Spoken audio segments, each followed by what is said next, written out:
Oke, di sesi presentasi gue malam ini, gue mau ngebawa topik yang udah banyak banget di request oleh kroco-kroco gue. Dan karena di sesi presentasi gue sebelumnya, gue udah ngebahas tentang alasan apa aja yang membuat gue ingin kabur dari Konoha gitu kan kak.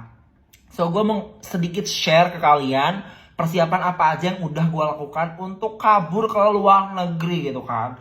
Tanpa banyak basa-basi dan banyak bacot, langsung aja. Oke, sebelumnya gue mau intro dulu ya di sini karena banyak banget dari kalian yang udah nonton, bahkan jutaan yang nonton presentasi gue tapi belum follow kak. Silahkan follow dulu TikTok gue dan follow juga sosial media gue yang lainnya. Klik link yang ada di bio, kena lo. So kenalin, nama gue Bima, gue asal Lampung. Gue di sini kuliah ngambil jurusan Bachelor of Communication Media, majoring in Public Relation and Social Media. Gue ngambil di Macquarie University. Satu kampus sama Livi, kena lo. Sebenarnya masih next sem sih, so yes, flexing aja dikit kayak apa. Langsung aja, ada dua hal penting yang harus kalian persiapkan untuk kabur ke luar negeri ya. Nggak cuma kuliah, di sini emang gue kuliah, tapi gue mau ngasih sedikit juga tips buat kalian yang mau bekerja di luar negeri. Dokumen dan kesanggupan dana itu penting. Karena kalau kalian misalnya mau ke luar negeri ya, ke Jepang, ke Korea, atau ke Australia, kemanapun, kalian kan harus butuh modal ya. Nggak hanya buat beli tiket pesawat gitu kan kak.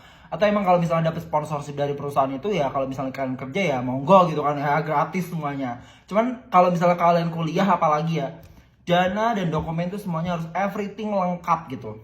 Nggak bisa kayak apa namanya, nggak balance gitu. Dokumen ini kayak paspor, ijazah, translation document dan lain-lain. Duitnya ya duit gitu, nggak bisa apalagi lo nego-nego, nggak bisa gitu. Setelah semuanya dipersiapkan, kalian harus menentukan negara tujuan berdasarkan dua hal penting itu tadi. Kayak misalnya sanggupan dana kalian itu untuk kuliah ke luar negeri cuma 100 juta. Nggak bisa dong lo milih ke Australia. Kayak ini mentok banget gitu. Budget kalian cuma 100 juta tok gitu per tahun misal. Ya kalian milihnya negara yang di bawahnya gitu. Misal Malaysia gitu dengan sistem pendidikan yang cukup matang dan cukup bagus. Mungkin untuk batu loncatan kalian dari Malaysia bisa ke Australia kan kayak gue kan gitu. Kalau misalnya kalian mau kerja di luar negeri bisa aja misal ke Australia dengan visa working holiday visa namanya. Nah itu mungkin dengan budget di bawah 100 juta pun kalian bisa ke Australia. Cuman kasusnya kalau kerja pakai WFH kan kayak rata-rata kerjanya kayak hospitality dan di perkebunan dan lain-lain gitu kan. Nah kalian sanggup nggak? Sanggup nggak? Kalau nggak sanggup gimana? Siapin mental makanya. Mental ini penting karena banyak banget orang yang udah keluar negeri kuliah atau kerja, ternyata nggak betah, ternyata pengen pulang dan akhirnya ya udah selesai. Jangan, kalian harus mempersiapkan mental. Makanya keluar negeri jangan nonton yang enak-enak aja, nonton seleb-seleb yang ada di YouTube. Lu pada nontonnya yang bagus-bagus, coba tonton gue. Melek lu, mati lu buka, sadar. Di luar negeri itu nggak cuma enak-enaknya aja, say. Di sini kita kerja, kalau misalnya kalian budget pas-pasan, ya kerjalah. Masa mau minta duit orang tua mulu gimana? Kan siapin mental lo sebelum keluar negeri. Selanjutnya kalian harus jangan lengket sama warga negara kalian doang. Kayak lo udah kuliah jauh-jauh nih, udah sampai Australia nih. Lu ngobrolnya begaulnya sama anak Bekasi, sama anak Surabaya. Lu nyampur, lu nimbrung sama anak-anak di sini, sama bule di sini kan. Jangan ngobok tapi ya. Lu di sini jauh-jauh, Mak. Lu harus cari koneksi yang lebih luas gitu.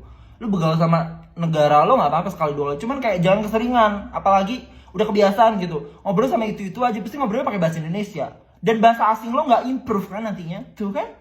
Tapi yang nyalain gue, lu dasar. Jangan lengket. Nah terus jangan lupa untuk berproses. Karena banyak banget yang di luar negeri taunya kayak enak-enaknya aja, terus pengennya instan. Gak bisa Pak.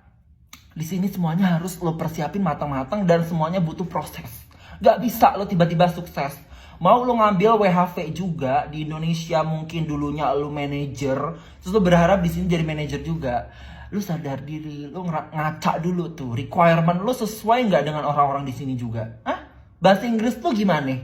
Jangan halu gitu. Lu harus kayak mengikuti proses gitu. Nggak bisa tiba-tiba hebat gitu. Lu mulai dari nol. Dan lu harus siap apapun yang akan terjadi gitu. Nikmatin prosesnya. Investasi ini investasi jangka panjang, bukan investasi kayak binomo ya kak gitu. So sekian dulu presentasi gue malam ini. Makasih banget yang udah hadir. Jangan lupa like, comment, and share. Dan ikutin terus kegiatan gue. Kenalan.